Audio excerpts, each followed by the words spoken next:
Somos católicos para la gloria de Dios. En este cuarto capítulo vamos a ver algunas preguntas y sus respuestas que nos aclaran muchas dudas.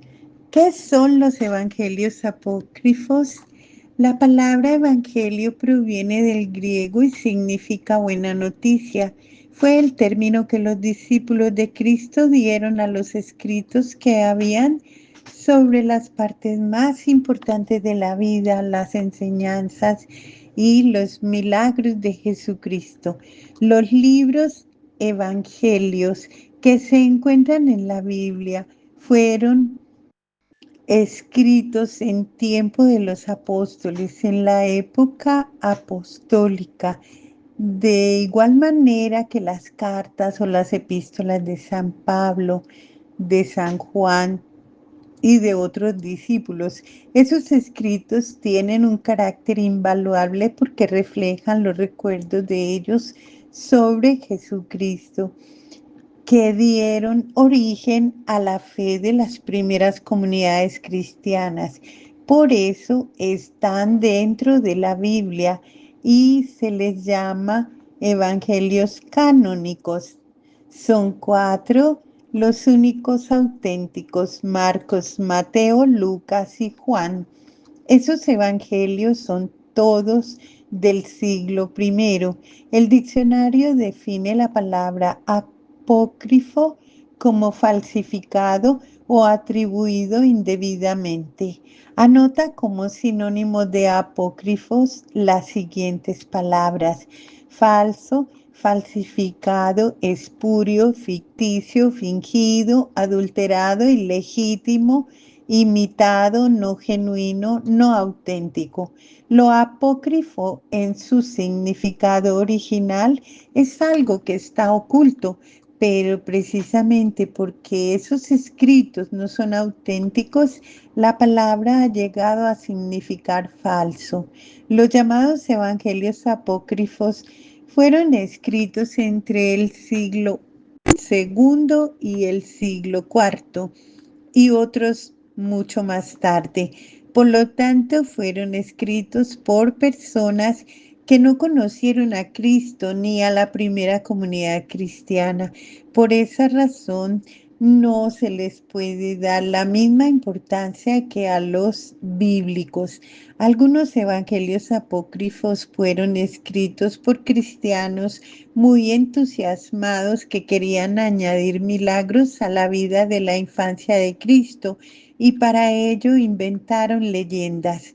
A estos podríamos llamar los evangelios apócrifos populares porque salieron de la misma comunidad cristiana, de tradiciones sencillas e ingenuas. De esos evangelios hay algunos con detalles muy pintorescos y hermosos además, pero desafortunadamente están llenos de fantasía. En el caso de estos apócrifos, la Iglesia no prohibió su lectura, solo aclaró que se trataba de invenciones. En muchos de estos libros se inspiraron algunos artistas para representar aspectos de la vida de Jesús. Pero hay otros evangelios apócrifos que pretenden cambiar las enseñanzas de los apóstoles y modifican la figura histórica de Jesús. Fueron escritos para diversos grupos que no aceptaban a Cristo como hombre o como Dios, y por lo tanto escribieron cosas sobre su vida muy diferentes a lo que dice la Biblia. Por decirlo de otra manera, pusieron en labios de Jesús palabras que nunca dijo, que no sucedió, y con la finalidad de justificar las creencias de esos grupos. Así hay libros apócrifos escritos por diversas comunidades. Debemos mencionar principalmente a los docetistas, los marcionistas, los gnósticos, los maniqueos y otros. Todas esas comunidades, por los errores de su fe, que predicaban fueron llamadas heréticas. Esa palabra se deriva de la palabra error. Como esas comunidades se pasaban en secreto estos libros, se les dio el nombre de apócrifos.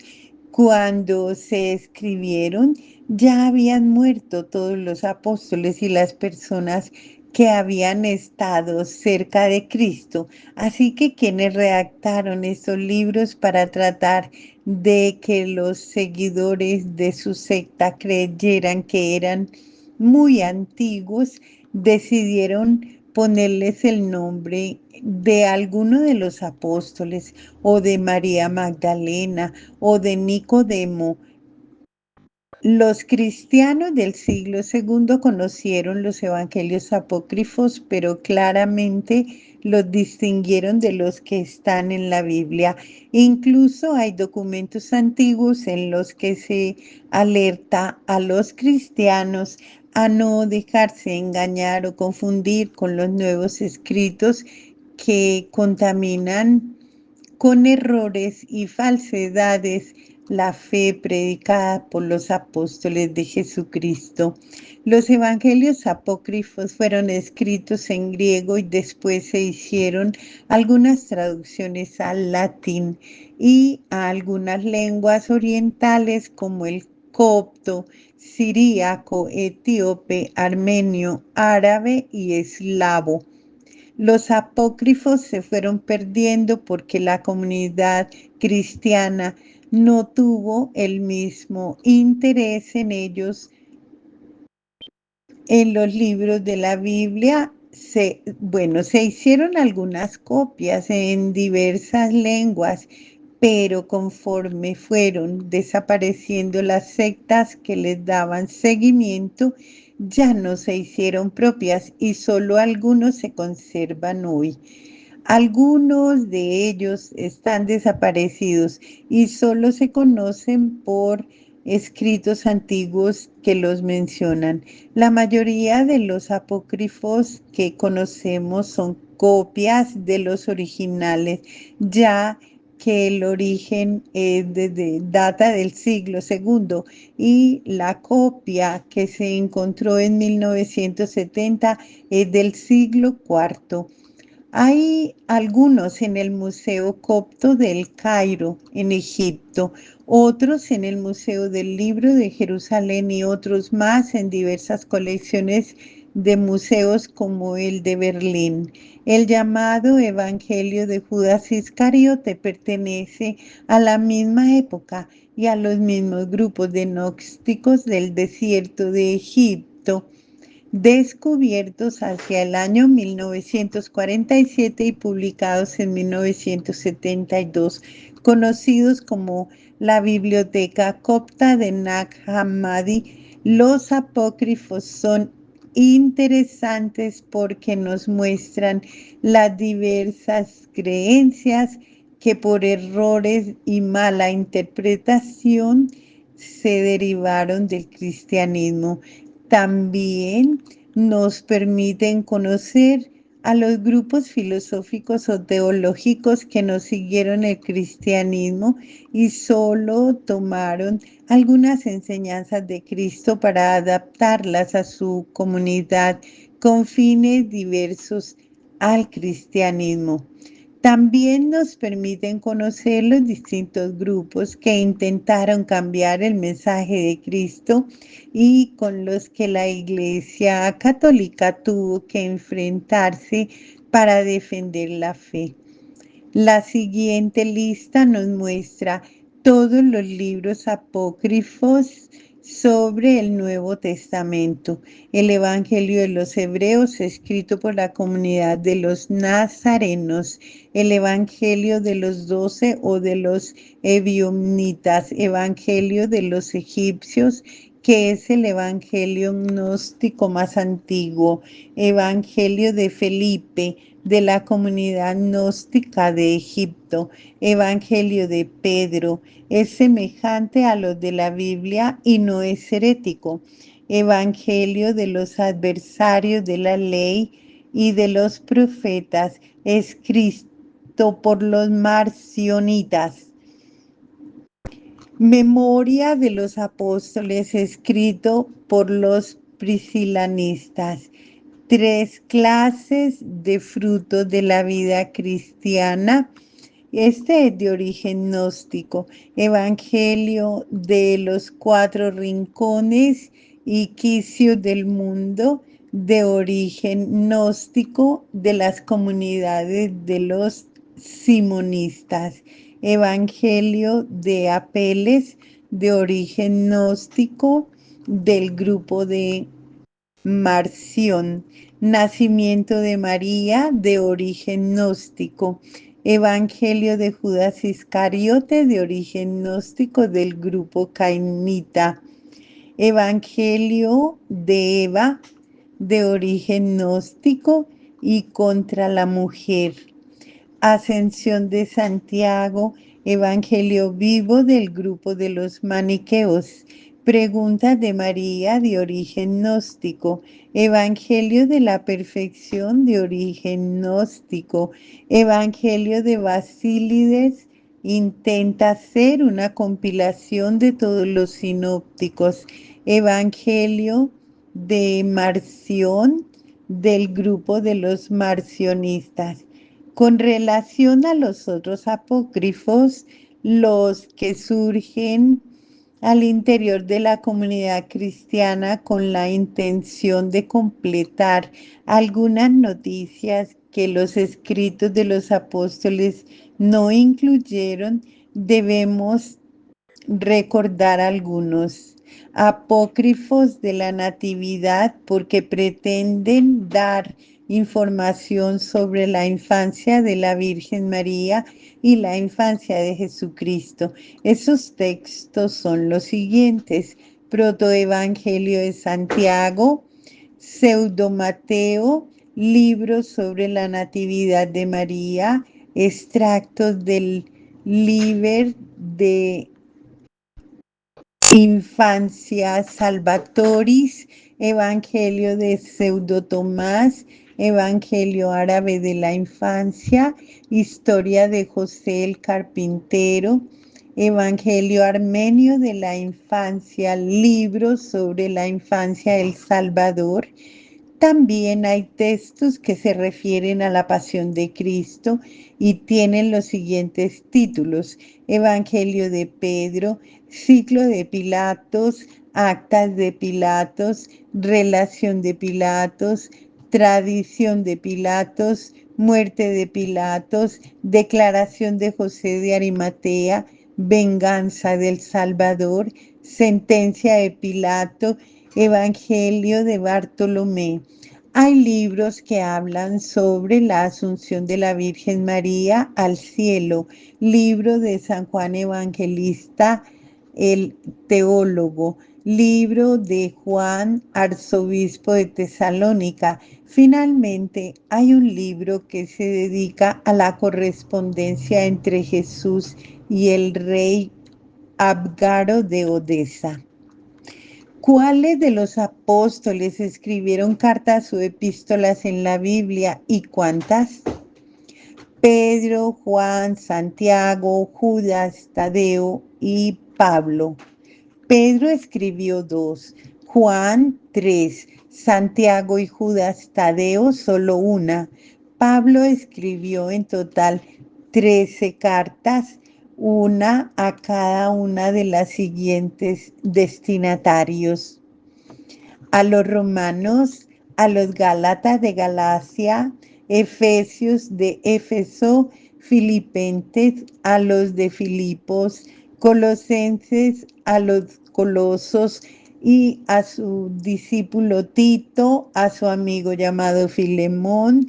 También escribió dos a los corintios, a los de Corinto, a los de Tesalónica, tesalonicenses, y a otro discípulo llamado Timoteo. ¿Qué significa el número 666 y quién es el anticristo? El libro del Apocalipsis, escrito por el apóstol San Juan durante el tiempo de la persecución del Imperio Romano, contra los cristianos entre el año 94 y 95 después de Cristo está lleno de imágenes y simbolismos para mostrar la lucha entre el bien y el mal, de la cual el bien prevalece siempre. Finalmente, el libro presenta figuras de animales fantásticos como el dragón, colores con significados precisos e incluso números. Por eso es importante que su interpretación no se haga literalmente, sino tomando en cuenta todos los signos. Por ejemplo, la figura del Cordero representa a Jesucristo, los cuernos el poder, el número 7 la perfección, el número 12 la plenitud y el 6 es el número de la imperfección. Así cuando el Apocalipsis dice, el Cordero tiene 7 cuernos, en Apocalipsis 5:6 quiere decir que Cristo tiene toda la perfección y el poder. Y cuando junta tres números 6, quiere significar la mayor imperfección propia del mal o del demonio, principal enemigo de Dios. Así el número 666 que aparece en Apocalipsis 13:18 o el nombre de la bestia o el anticristo es signo de Satanás y de cualquier persona, grupo o hecho importante que en nombre de él se realice en contra de Dios para evitar la salvación de la humanidad.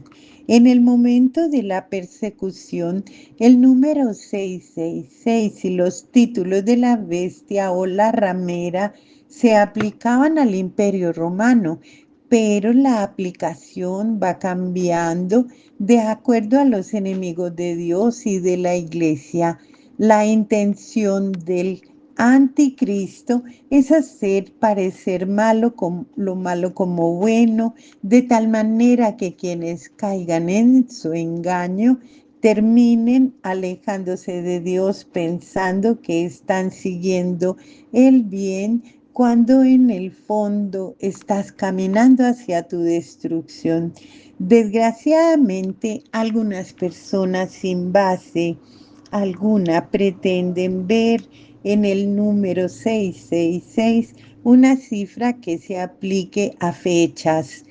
No,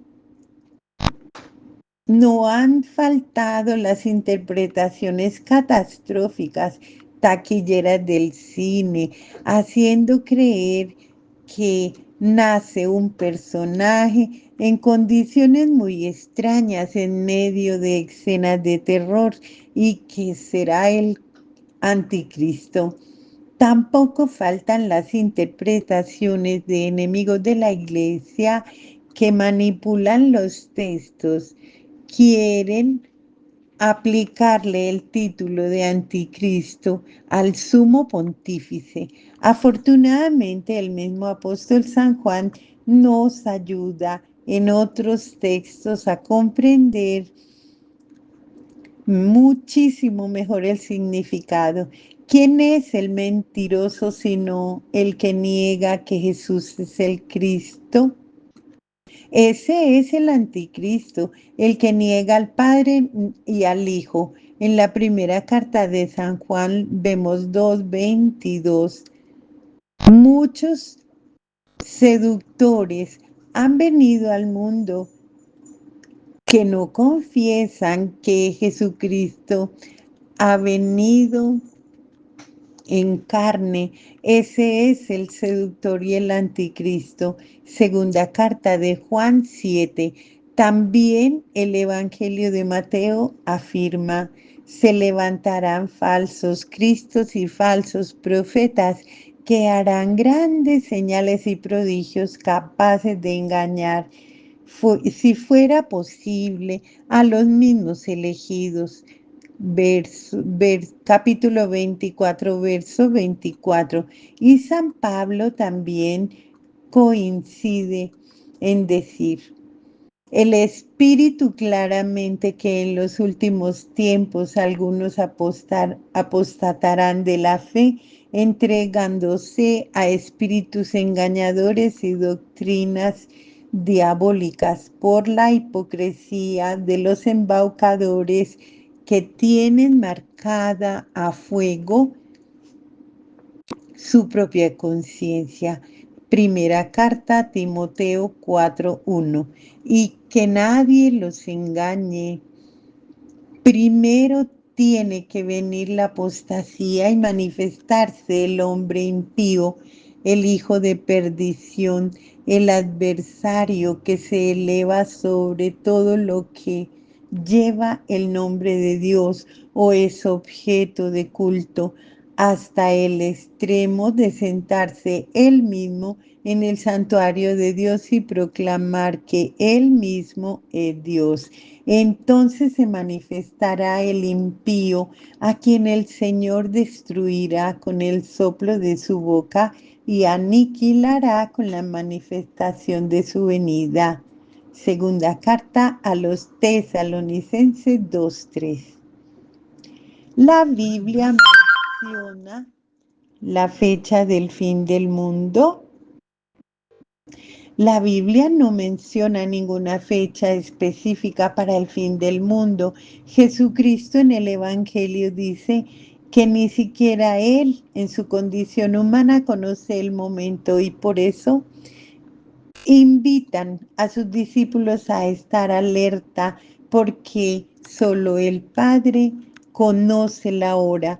Inmediatamente después de la tribulación de aquellos días, el sol se oscurecerá y la luna no dará su resplandor, y las estrellas caerán del cielo, y las potencias de los cielos serán conmovidas. Entonces aparecerá la señal del Hijo del Hombre en el cielo, y entonces lamentarán todas las tribus de la tierra y verán al Hijo del Hombre viniendo sobre las nubes del cielo con todo su poder y gran gloria, y enviará a sus ángeles con gran voz de trompeta, y juntarán a sus escogidos de los cuatro vientos desde un extremo del cielo hasta el otro. Pero del día y de la hora nadie sabe, ni aun los ángeles de los cielos, sino solo mi Padre. Mateo 24, 29, 31 y 36. Otros textos bíblicos mencionan fenómenos cósmicos catastróficos conectados con el fin del mundo.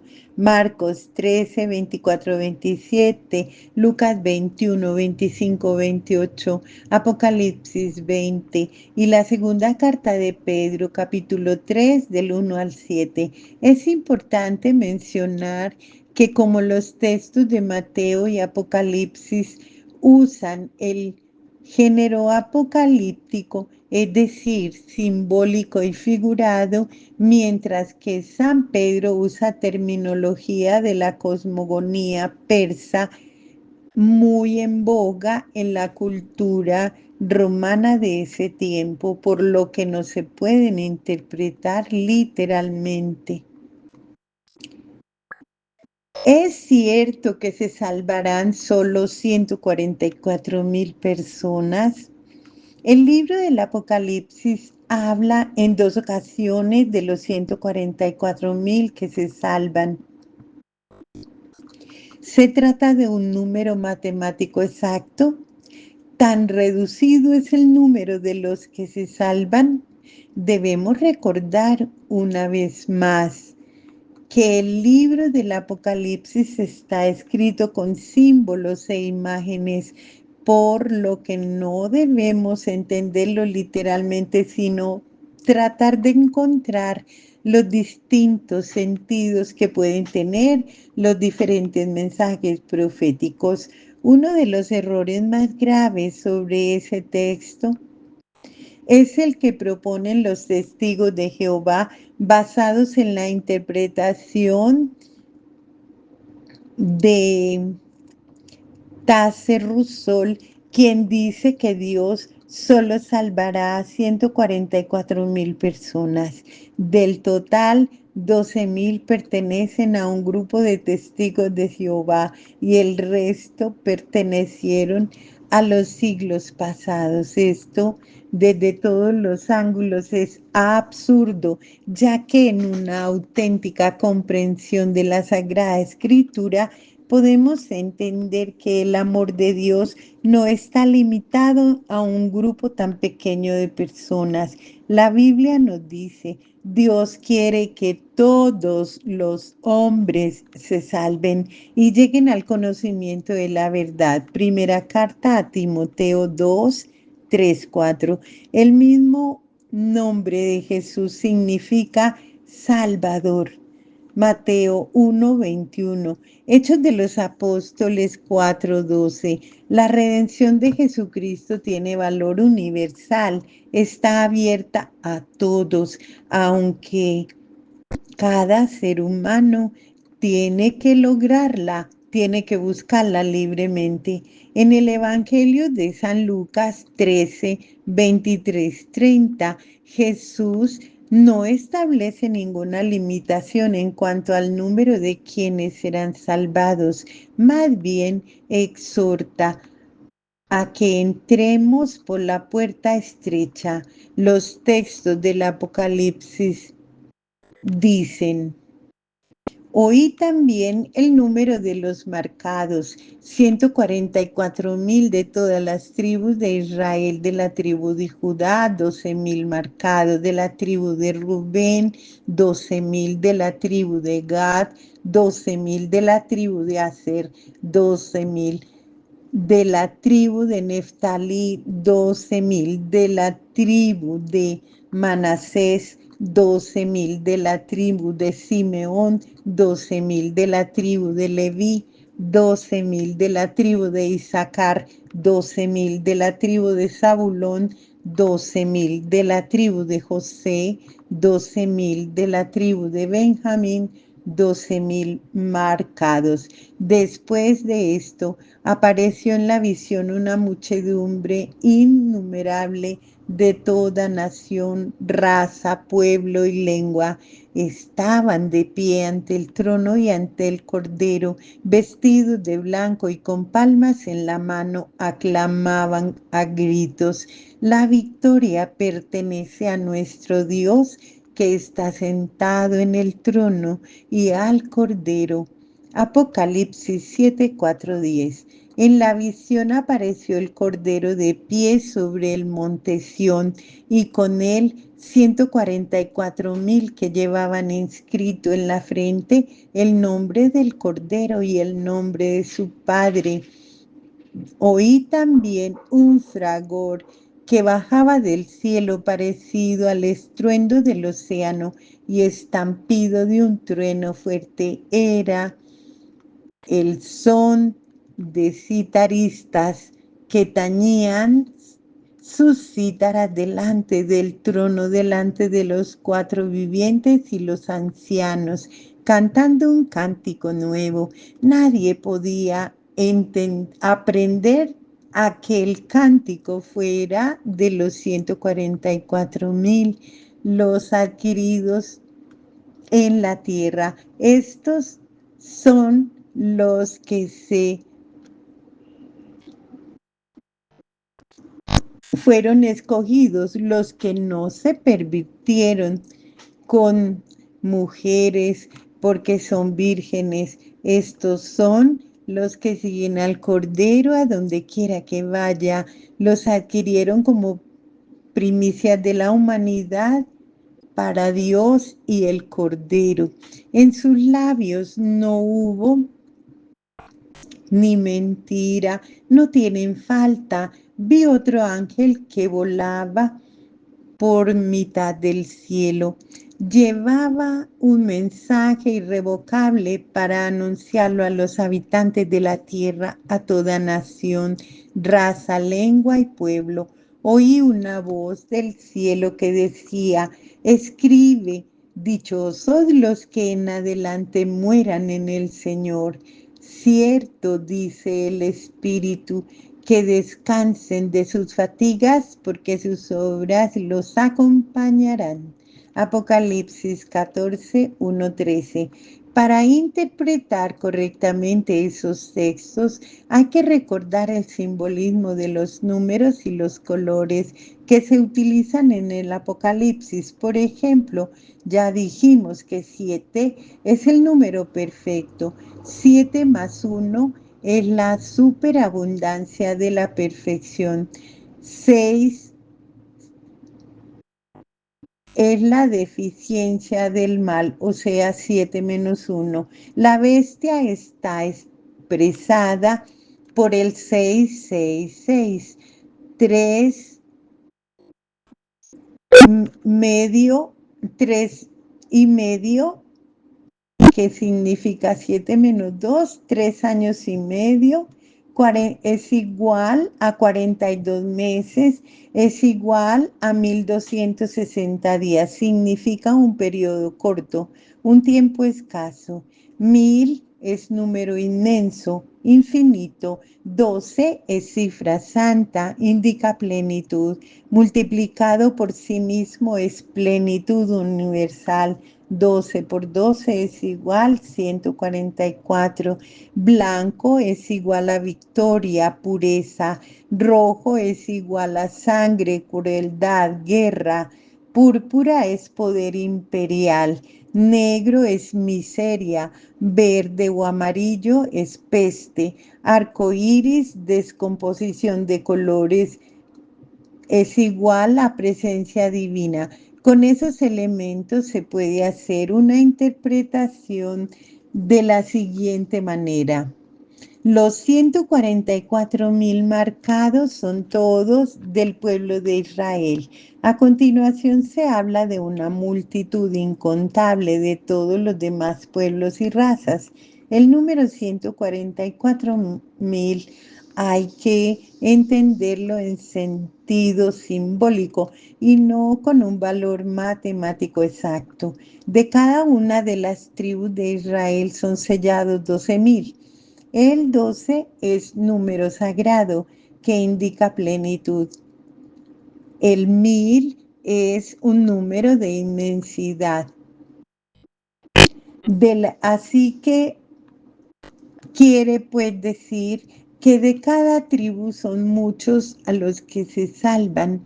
En la numeración de las tribus se omite la de Dan, quizá porque según una tradición judía era considerado maldita esta comunidad porque de ella nacería el anticristo. Sin embargo, para conservar el número 12 por su simbolismo, además de nombrar a José, se nombra a su hijo Manasés. La multitud incontable a la que podemos pertenecer los que no somos descendientes de Israel alcanza igualmente la salvación porque tienen vestiduras blancas, color de victoria, palmas en la mano, símbolo de triunfo, están delante del trono y del Cordero. En el capítulo 14, esta muchedumbre está en la tierra, mientras que los 144.000 están en el cielo. Esto significa que el resto de Israel ya se ha salvado y está en el cielo cuando el apóstol Juan escribe el libro del Apocalipsis, porque Israel, como pueblo de Dios, ha terminado dejando su lugar a la iglesia. Por eso hay muchas personas que se han de salvar y están todavía en la tierra, en la tribulación, en la lucha. Otra interpretación la tomamos de la multiplicación de 12, las 12 tribus de Israel por 12, los 12 apóstoles de Cristo por 1000, la plenitud y totalidad de la humanidad igual a 144.000, es decir, la humanidad entera antes y después de Cristo llamada a la salvación. No hay nada en el texto que haga pensar que unos alcanzarán una salvación plena en el cielo, mientras que la salvación de otros será de menor valor, permaneciendo para siempre en la tierra. La virginidad de los 144.000 de los que habla el capítulo 14 se tiene que entender en sentido simbólico, ya que si solo se salvaran los vírgenes en sentido fisiológico, habría que excluir de la salvación a todos los patriarcas, comenzando por el mismo Abraham, y la virginidad se debe entender como la fidelidad a Dios, evitando toda idolatría. Continuaremos.